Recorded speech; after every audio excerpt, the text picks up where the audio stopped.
আমি যে বগুড়া আসুম মানে এমন কোনো কল্পনা ছিল না, কিন্তু সবচেয়ে বড় যে একটা কষ্টের মাঝে আসলাম চট্টগ্রাম থেকে আমি যখন সিলেট যাই 3 দিন অবস্থান করছিলাম, চট্টগ্রামে গিয়ে অবস্থান করছি।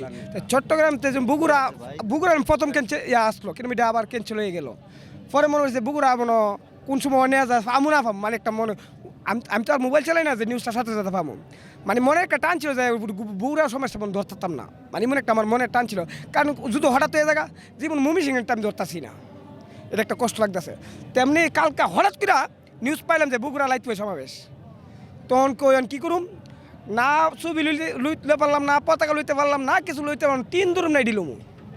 পরে 1-3 উঠছি, এটা বলে বগুড়া আইতো না, এটা যাবো অন্য দিক দিয়া।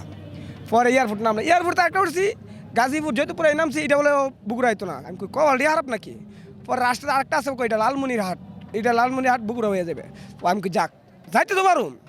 পরে আপনার বগুড়া স্টেশনে নামলাম, নাইমা যখন বগুড়া স্টেশনে নামছি, আমি জিগে ভাই আমি তো আর আইসি না, তাই আমি সমাবেশ যে হবে এটা কোন।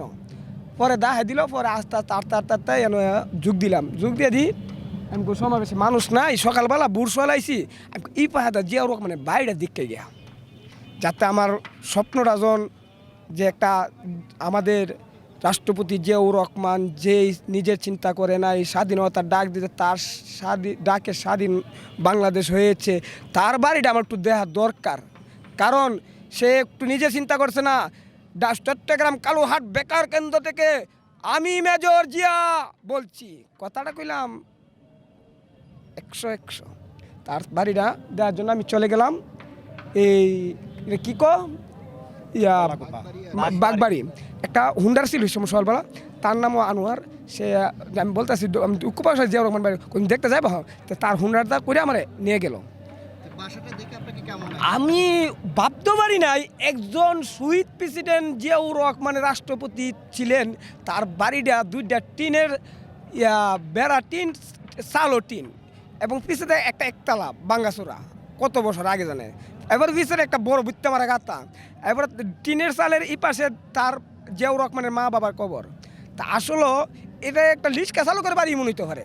তা আসলে শহীদ প্রেসিডেন্ট জিয়াউর রহমান এবং 3 বারের সাবেক প্রধানমন্ত্রী খালেদা জিয়া যে নিজের জন্য কিছু করে নাই, আসলে চোখে না দেখলে এটা প্রমাণ হবে না। আসলে আমি চোখে দিকে অবাক।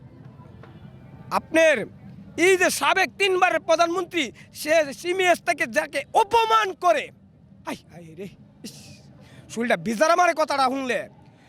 3 বারের প্রধানমন্ত্রী তাকে অপমান অপদস্থ কইরা বাড়ির থেকে বাইর কইরা দেওয়া, একটা নারী হয়ে আর একটা নারীকে একটু বিভেদে বাঁধলো না, একটা বিবেকে ইয়া করলো না, মনে একটু ভালোবাসা দয়া জুটলো না, তাকে অপমান অপদস্থ কইরা বাই কইরা বালু টাক দিয়া মিথ্যা মামলা দিয়ে আটকাইয়া সেইরা, এরপরে মেডিসিন খাওয়াইয়া আর রহমান কুকুকে নির্যাতন কইরা মেরে ফেলানো, তারেক রহমানকে নির্যাতন করতে করতে তারেক রহমানকে মাইরা ফেলাইতে লইছিল।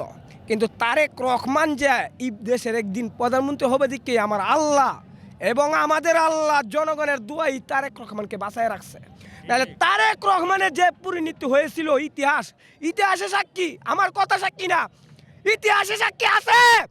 তারেক রহমানকে তার মেরুদণ্ড আঘাত দিয়েছে, তাকে মেরে ফেলানোর পুরা প্লাউন আল্লাহ তাআলা স্বয়ং এই তারেক রহমানকে বাংলার জনগণের দোয়ার আল্লাহ রহমতে তারেক রহমানের বাসায় আনছে। আর এই তারেক রহমান যে মরে যেত গা, আজকে বাংলার মাঝে স্বৈরাচারের আর বাংলাদেশ বিকে গেল, স্বৈরাচারের রাজত্ব নিল, কিন্তু এই তারেক রহমানের হাত ধরে হাজার হাজার মাইল থেকে এই বাংলাদেশ স্বাধীন হয়েছে। তারেক রহমানই একদিনই বাংলাদেশের প্রধানমন্ত্রী হবে বলে জনতার দোয়া আল্লাহ রহমতে তারেক রহমানটা বাসায় লেগেছে। এটা আমার কথা, কেউ পাল্টাইতে পারবে না, আমার কথাই সঠিক।